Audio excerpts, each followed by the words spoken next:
Hello students, आज हमने पिछला वीडियो था रूम 10/8 का जो फर्स्ट पार्ट था उसके आगे से हम कंटिन्यू करेंगे।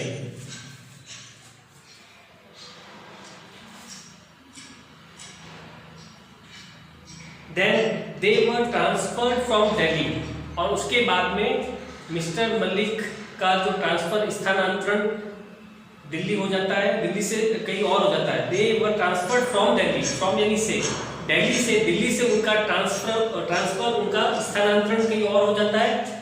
मिसिस मलिक वॉज हैप्पी, लेकिन मिसिस मलिक जो थी वो खुश थी। अब क्यों थी उसका कारण देखिए। She would no more see her house, क्योंकि अब वो और ज्यादा अपने घर को नहीं देख पाएगी, इसलिए खुश थी। तो ये तो बड़ी विचित्र बात है कि भाई अपना घर नहीं देख पाएगी लेकिन खुश थी। क्यों? क्योंकि ऑलरेडी उसके घर को गवर्नमेंट ने किराए पर ले लिया था, तो अब उसको कोई दुख नहीं होगा। अपने ही घर, दिल्ली में रहते हुए अपने घर में न रहने का जो दुख है वो उसे नहीं होगा, इसलिए वो खुश थी कि उनका ट्रांसफर वापस दिल्ली से हो गया। और दूसरी बात क्या है, comma, regret for being able to live in it, और इसके लिए regret not being able to live in it, और इसके अंदर रहने में जो वो अब समर्थ नहीं हो पा रही थी, उसके लिए अब वो किसी प्रकार से दुख नहीं मनाएगी। रिग्रेट का मतलब होता है दुख मनाना, शोक मनाना, दुख मनाना। And than thinking of the substantial rent, और उसके बाद में जो पर्याप्त रूप से जो किराया मिल रहा था, रेंट, RENT, रेंट यानी किराया, उसके बारे में सोचते हुए फील कंसोल्ड। कंसोल्ड का मतलब यहाँ पर है संतुष्टि से, यानी कि उसे संतुष्टि महसूस हुई। उसने एकदम संतोष के रूप में अपने आप को महसूस किया कि हाँ ठीक है, कम से कम किराया तो मिल ही रहा है।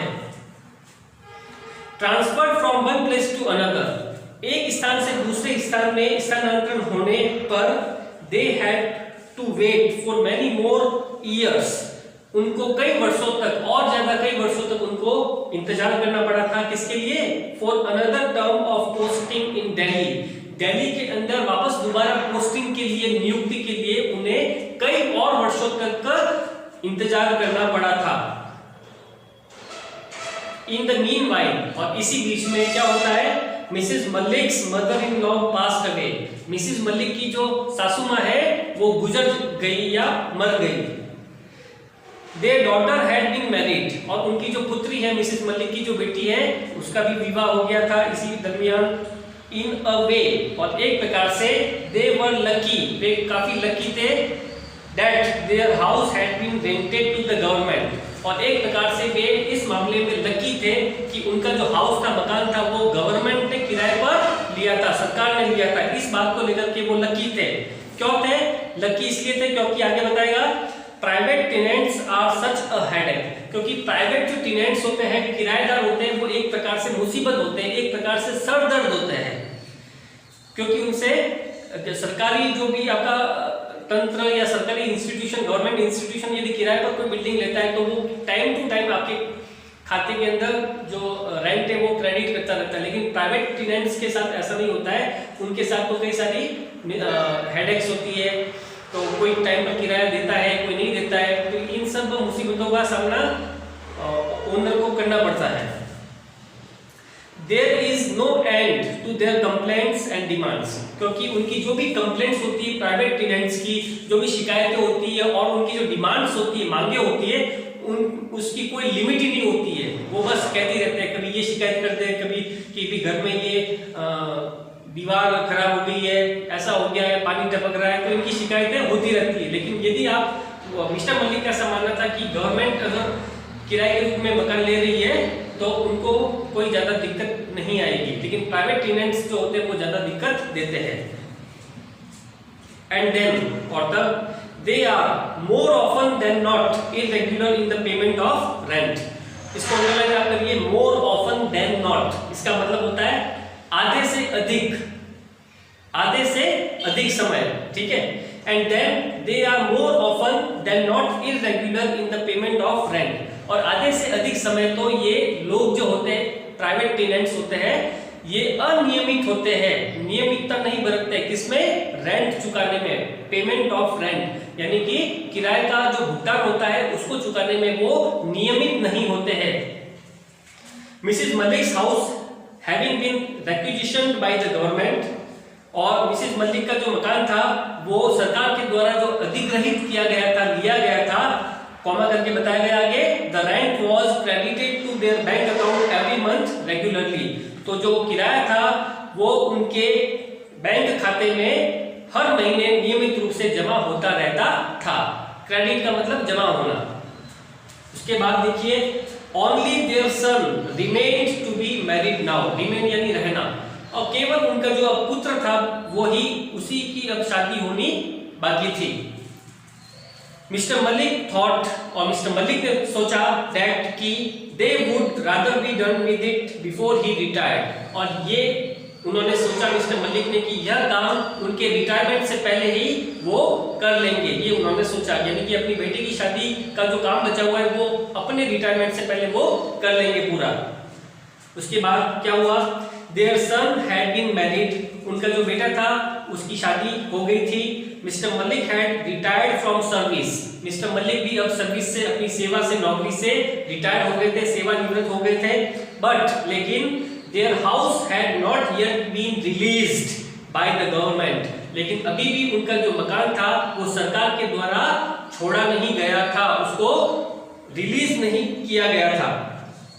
Mister and Mrs Malik lived with their son and daughter in law in a rented house, अब मिस्टर मलिक और मिसेस मलिक रहते थे, लिव्ड किसके साथ? विद देयर सन, अपने बेटे के साथ, एंड डॉटर इन लॉ, और अपनी जो पुत्र वधू है, अपनी जो बहू है उसके साथ में रहते थे। कहां पर? इन अ रेंटेड हाउस, एक किराए के मकान पर वो अब रहते थे। हालांकि दिल्ली में ही उनका घर था, लेकिन खुद का घर किराए पर दिया हुआ था और सरकार ने अभी तक उस घर को मुक्त नहीं किया था, रिलीज नहीं किया था। तो बेटे की भी शादी हो गई और अब अपने बेटे और बेटे की वाइफ के साथ और अपनी वाइफ के साथ वो एक रेंटेड, एक किराए के मकान पर में अब रहने लगे। Mister Malik was still fighting with the government, और मिस्टर मलिक अभी भी फाइट, यहाँ पर फाइट का मतलब संघर्ष है, अभी भी संघर्ष कर रहे थे वो, किससे? विद द गवर्नमेंट, सरकार से। किसके लिए? For the release of the house, घर को मुक्त कराने के लिए, छुड़ाने के लिए। व्हेन हिज एंड केम, और उनका भी अब अंत आ गया था। क्या हुआ था? ही पास्ड अवे, मिस्टर मलिक भी गुजर गए, अब रिटायरमेंट के बाद बूढ़े हो गए, वो भी संघर्ष करते रहे कि भी मेरा मकान जल्दी से सरकार छोड़ दे, मुक्त कर दे। इसी संघर्ष में वो भी गुजर जाते हैं, लेकिन मकान अभी तक रिलीज नहीं हुआ है। He passed away without being able to live in his house, और वो भी अपने घर में बिना एक दिन रुके गुजर जाते हैं। इवन फॉर अ डे, यहाँ तक कि एक दिन के लिए भी अपने घर में बिना रुके वो गुजर गए, मिस्टर मलिक भी। अब कौन बचे उनके घर में? मिसेस मलिक और उनका बेटा और उनकी पुत्रवधू। Now, within 3 months, the house was de-requisitioned, और उसके बाद मिस्टर मलिक के गुजरने के 3 महीने बाद में अब जाकर के जो उनका मकान है वो वापस मुक्त हो जाता है, यानी कि एकदम से रिलीज हो जाता है। डी-रेक्विजिशन का मतलब रेक्विजिशन अधिग्रहित करना, और उसका विलोम एकदम ऑपोजिट होता है छोड़ देना, तो उसका मकान जो है वो छूट जाता है। Mrs Malik's daughter in law was keener than Mrs Malik to shift to her own house, Mrs Malik की तुलना में उनकी जो डॉटर इन लॉ, उनकी जो पुत्रवधू है वो ज्यादा कीनर है, वो ज्यादा उत्सुक है किस बात को लेकर के? To shift to her own house, उस घर में शिफ्ट होने के लिए, उनके खुद के मकान में शिफ्ट होने के लिए, जाने के लिए मिसेस मलिक की तुलना में ज्यादा उत्सुक उनकी पुत्रवधू है। The moment they were restored position of the house, और जिस क्षण, the moment they were restored, restored का मतलब प्राप्त करना, पोजीशन यानी स्वामित्व, और जिस क्षण उन्होंने स्वामित्व प्राप्त किया था, यानी कि उनका घर छूट गया था, सरकार ने छोड़ दिया था, रिलीज कर दिया था, और जिस क्षण उन्होंने अपना जो मकान का स्वामित्व प्राप्त किया था, तो क्या हुआ था? शी हैड इट पेंटेड, तो उसने उसको पेंट करवा दिया था मकान को, एंड पॉलिश्ड, और साफ सफाई भी करवा दी थी, एंड स्टार्टेड शिफ्टिंग, और उसने शिफ्ट करना भी शुरू कर दिया था। The furniture dealer had been ordered, और जो फर्नीचर का जो विक्रेता है उसको आदेश दिया गया था, किस बात के लिए? To supply a number of pieces, और जो काफी कुछ फर्नीचर है बहुत सारे फर्नीचर जो उन्होंने डिमांड की थी कि भी हमें नया फर्नीचर चाहिए, उसका उन्होंने ऑर्डर दिया। एक किसको दिया? फर्नीचर डीलर को, यानी कि जो फर्नीचर विक्रेता होता है, फर्नीचर बेचने वाला जो व्यक्ति होता है, उसको ऑर्डर दिया और which he did, जो कि उसने अपना काम किया। यानी कि उन्होंने डिमांड की थी सप्लाई करने के लिए, तो उसने सप्लाई करने का काम, आपूर्ति करने का काम, फर्नीचर को देने का काम उसने किया। They had to shift on Monday morning, उनको अब मंडे मॉर्निंग, सोमवार की जो सुबह है उस समय उनको शिफ्ट करना था। But as they woke up, लेकिन जैसे ही वो जगे, दे फाउंड, उन्होंने पाया, दैट कि इट वाज रेनिंग, कि बारिश हो रही थी। अब the downpour was rather heavy, और जो मूसलाधार बारिश, डाउनपोर का मतलब होता है मूसलाधार बारिश, वो बहुत ही ज्यादा हो रही थी। दे वेटेड एंड वेटेड, उन्होंने बस प्रतीक्षा ही की और प्रतीक्षा ही की। Then it was time for Mrs. Malik's son to go to the office. अब समय हो गया था, यह मिसिस मलिक का जो बेटा है उसके ऑफिस जाने का समय हो गया था। It was decided, और इसके बाद यह निर्णय लिया गया कि they would shift in the evening, कि अब वे शाम को ही शिफ्ट करेंगे, क्योंकि सुबह सुबह बारिश तेज हो रही थी। उन्होंने प्रतीक्षा की लेकिन बारिश रुकी नहीं और उसके ऑफिस जाने का भी समय हो गया था, तो उन्होंने निर्णय लिया कि अब वो शाम को ही शिफ्ट करेंगे। लेकिन क्या हुआ आगे देखिए, it continued to rain throughout the day, लेकिन पूरे दिन तक जो बारिश है वो जारी रही। It was raining as heavily as ever in the evening also, और शाम को भी जो बारिश थी वो और भी ज्यादा तेज हो रही थी। Monday being an auspicious day, auspicious का मतलब होता है शुभ, और सोमवार जो है वो एक प्रकार से शुभ दिन था। Mrs Malik wanted to shift if they could, और मिसिस मलिक भी यही चाहती थी कि यदि वो कर सकते थे शिफ्ट करना, तो वो भी यही चाहती थी, क्योंकि मंडे जो है ऑस्पिशियस डे था। Out of consideration for his mother, और अपनी माँ के बारे में ख्याल करते हुए, द सन डिसाइडेड, बेटे ने निर्णय लिया, to shift even though it continued to rain heavily, यहाँ तक कि यदि और भी तेज बारिश हो तो भी उसने शिफ्ट करने का उसने निर्णय ले लिया था, क्योंकि अपनी माँ के बारे में ख्याल करते हुए उसने ये निर्णय लिया कि चाहे बारिश और भी ज्यादा क्यों ना हो जाए, अब उनको शिफ्ट करना ही है। तो क्या किया उन्होंने? They sent for a taxi, तो उन्होंने सेंट फॉर, बहुत अच्छा वर्ड है, सेंट फॉर का मतलब होता है किसी को बुलवाना, ठीक है, सेंट फॉर फ्रेजल वर्ब है, तो सेकंड फॉर्म होगी इसकी sent for. They sent for a taxi, उन्होंने एक taxi बुलवाई, in addition to their own car, in addition to का मतलब होता है के अतिरिक्त या के अलावा, यानी अपनी स्वयं की कार के अलावा उन्होंने एक और जो टैक्सी है वो मंगवाई, and made a formal move, और एक प्रकार से उन्होंने औपचारिक मूव यानी प्रस्थान किया। The rest of the luggage could be shifted later, और जो बाकी बचा हुआ, शेष बचा हुआ जो लगेज था, सामान था, उसे बाद में शिफ्ट किया जा सकता था।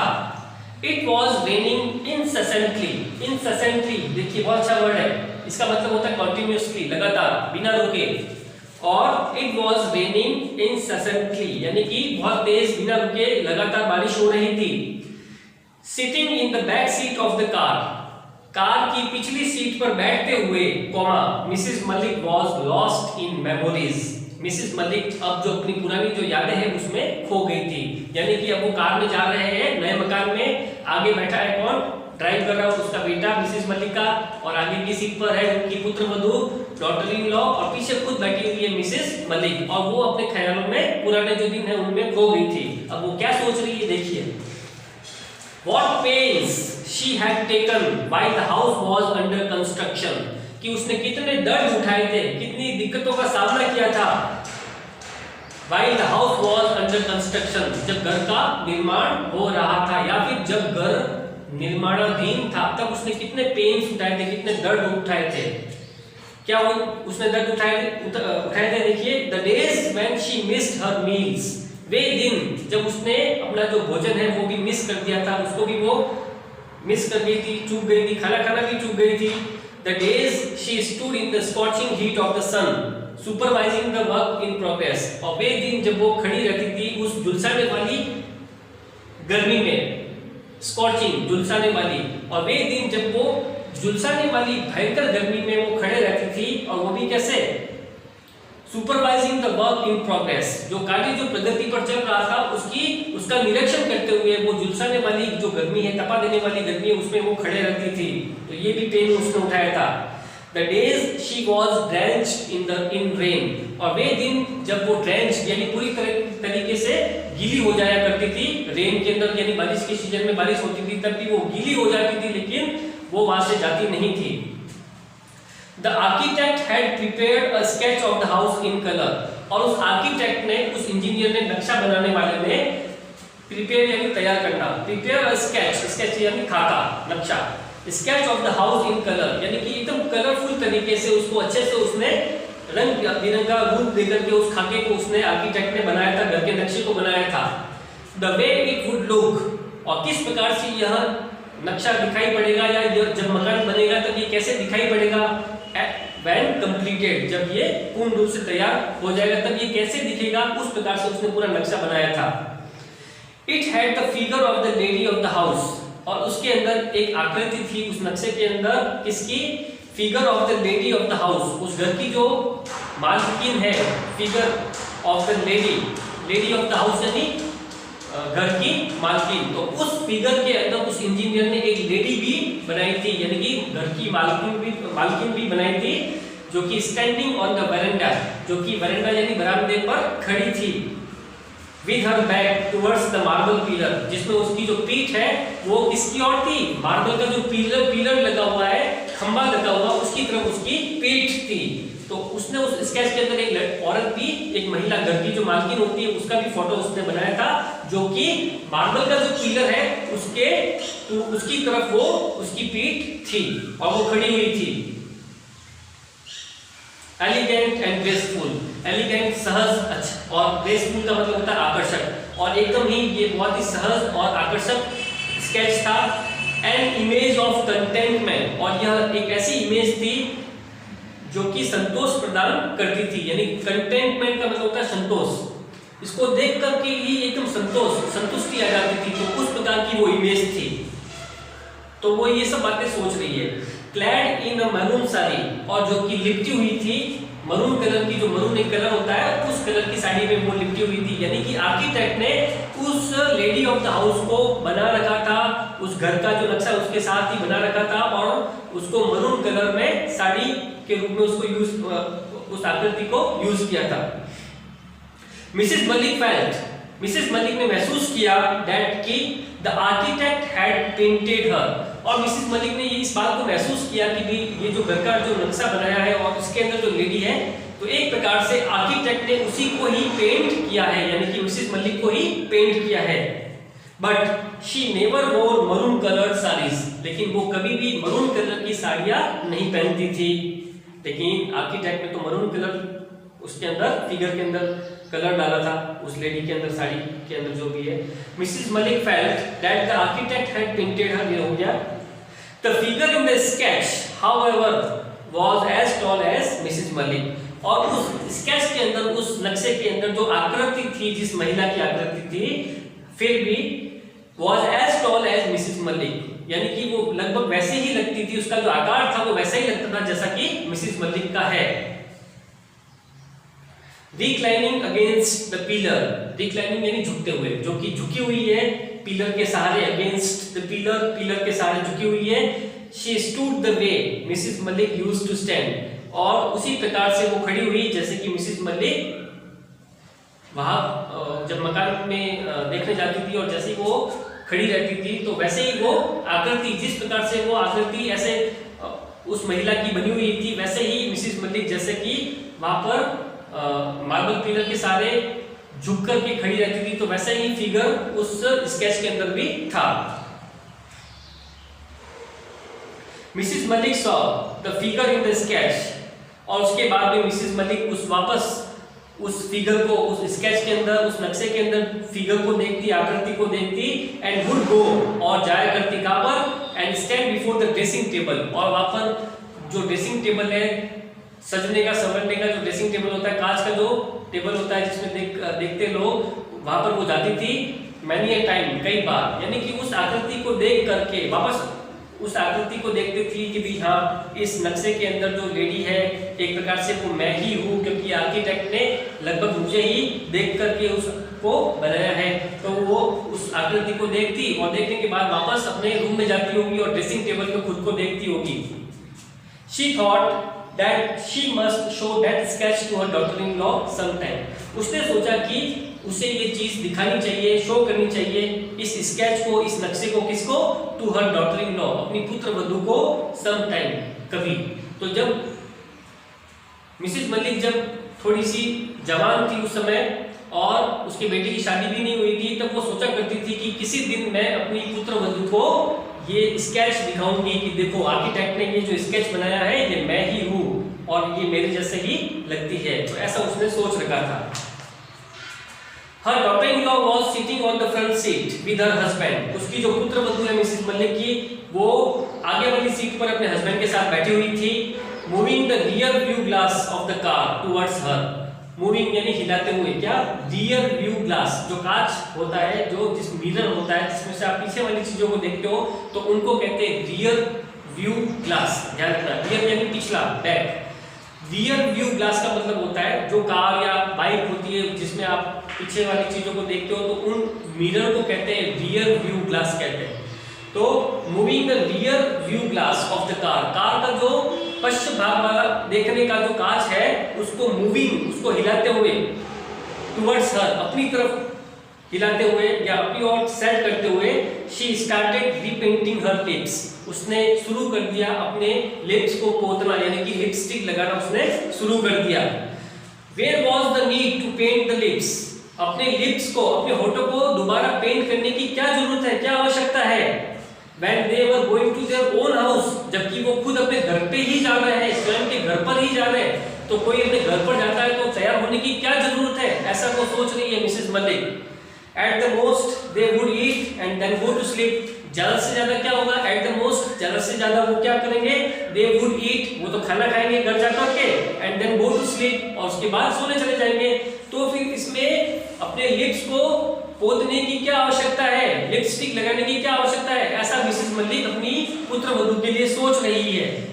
Strange are the ways of modern girls, आधुनिक लड़कियों के जो तौर तरीके होते हैं वो बड़े ही विचित्र होते हैं। And how the girl talk, और ये लड़की किस प्रकार से बात कर रही है। She was jabbering incessantly, Jabber का मतलब होता है बकबक करना। She was jabbering incessantly, और वो नियमित रूप से लगातार बकबक भी कर रही थी। Why must she talk with her own husband in English, और ये अपने खुद के पति के साथ अंग्रेजी में बात क्यों कर रही है? तो ये भी बात वो सोच रही है मिसेस मलिक अपनी पुत्र वधू के लिए। तो आज हम इसको यहीं पर इतना ही करते हैं, बाकी बचा हुआ क्वेश्चन हम अगले वीडियो में इसको पूरा कर लेंगे। आज हम पार्ट 2 आज हमने किया है अरुण 10/8 का। इससे पहले मैंने जो फर्स्ट पार्ट है वो भी आपको वीडियो मैंने अपलोड कर दिया है। आई होप आपको ये लेसन अच्छे से समझ में आ रहा होगा।